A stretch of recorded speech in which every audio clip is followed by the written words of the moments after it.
AP cabinet సమావేశం ఇవాళ కానుంది. సీఎం చంద్రబాబు అధ్యక్షతన ఉదయం 10:30 గంటలకు సచివాలయంలో రాష్ట్ర మంత్రివర్గ సమావేశం జరగనుంది. ఈ భేటీలో రాజధాని అమరావతి అభివృద్ధి, రైతు సంక్షేమం, పారిశ్రామిక పురోగతి లక్ష్యంగా ప్రభుత్వం పలు కీలక నిర్ణయాలు తీసుకోనుంది.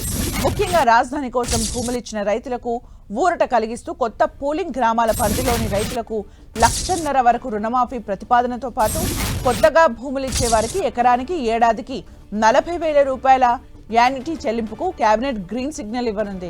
గ్రామ కంఠాల్లో ఇల్లు కోల్పోయిన కుటుంబాలకు నెలకు 10,000 చొప్పున అద్దె భత్యం మంజూరు చేయనుంది.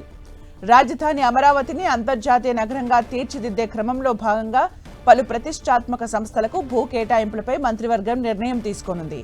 స్పోర్ట్స్ సిటీ పరిధిలోని 307 ఎకరాలు దేవాదాయ భూముల బదిలీ కోసం దేవాదాయ శాఖకు 159 కోట్ల పరిహారం చెల్లించేందుకు సిఆర్డీఏకు అనుమతి ఇవ్వనుంది.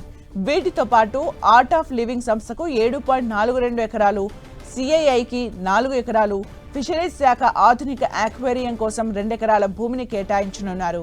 ఈషా ఫౌండేషన్ కు భూమితో పాటు పార్కు నిర్వహణ బాధ్యతల్ని అప్పగించే ప్రతిపాదనకు ఆమోదముద్ర పడనుంది. మరోవైపు రాష్ట్రంలో పారిశ్రామిక పెట్టుబడుల్ని ఆకర్షించడమే ధ్యేయంగా ఇటీవల ఎస్ఐపిబి ఆమోదించిన 11 కీలక ప్రాజెక్టులకు కేబినెట్ తుది ఆమోదం తెలుపనుంది. దీని ద్వారా ఏపీకి 9,076 కోట్ల భారీ పెట్టుబడులు తరలిరానున్నాయి. ఈ ప్రాజెక్టులు పట్టాలెక్కితే రాష్ట్రంలోని నిరుద్యోగ యువతకు కొత్తగా 10,531 ఉద్యోగ అవకాశాలు లభించనున్నాయి.